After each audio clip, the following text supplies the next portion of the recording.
जाने कब होठों पे दिल ने रख दी दिल की। কয়েক বছর আগেও ভারতের সবচেয়ে দর্শকপ্রিয় তারকা হিসেবে সালমান খানের নামে আসতো। এই কথা তার চির প্রতিদ্বন্দ্বী দুই অভিনেতা শাহরুখ খান ও আমির খানও স্বীকার করেছেন। কিন্তু এখন হিসাব নিকাশ অনেকটাই বদলে গেছে, কারণ বলি তারকাদের ভাগ্য প্রতি শুক্রবারেই নতুন করে লেখে সিনে দর্শকেরা। বলিউড ভাইজান সালমান খানের সর্বশেষ মুক্তিপ্রাপ্ত একগুচ্ছ সিনেমা সেভাবে সাড়া ফেলতে পারেনি বক্স অফিসে।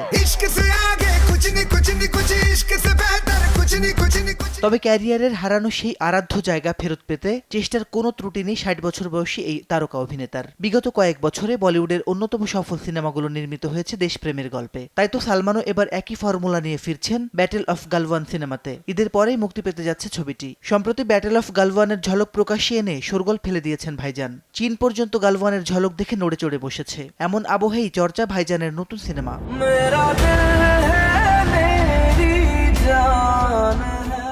শোনা যাচ্ছে আরও এক চমকপ্রদ খবর। বিশ্ব সিনেমার সবচেয়ে নির্ভরযোগ্য ফর্মুলা হলো সুপারহিরো সিনেমা। এবার সেই সুপারহিরোর জুতোয় পা রাখতে চলেছেন বলিউডের অন্যতম সফল এই অভিনেতা। শুধু তাই নয়, ছবিটি যারা নির্মাণ করবেন তাদের নাম শুনে দর্শকরা আরও বেশি নির্ভর, ভালো কিছু হবে। ভারতীয় ওটিটি দুনিয়ায় অন্যতম সেরা নির্মাণ ফ্যামিলি ম্যান এই সিরিজেরই নির্মাতা দ্বয় রাজ অ্যান্ড ডিকের পরিচালনায় জুটি বাঁধতে চলেছেন সালমান খান।